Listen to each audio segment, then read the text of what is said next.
FitLabPGH believes movement is a lifestyle, not just an activity. Hanging with the Labradors with our theme for March, mindful and meaningful motion. Today we're going to talk about being mindful about what you put in your body or what you eat when you're hiking, running, biking, swimming. It's always good to experiment before competitions or long events to figure out what your body likes. So I hunt around for various easy to carry snacks, even though I eat real food at home.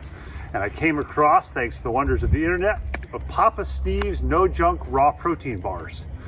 So what they've got is they've got all natural ingredients, and one of the things that I like about it is I can recognize every single ingredient. So I'm going to enjoy on the hike a dark chocolate cherry cashew bar from Papa Steve's no junk protein bars. So be mindful about what you put in your mouth, and if you're not sure, consider consulting a registered dietitian. Another movement tip, lifestyle hack from Puddin' and Maggie, who enjoy sticks because of the fiber.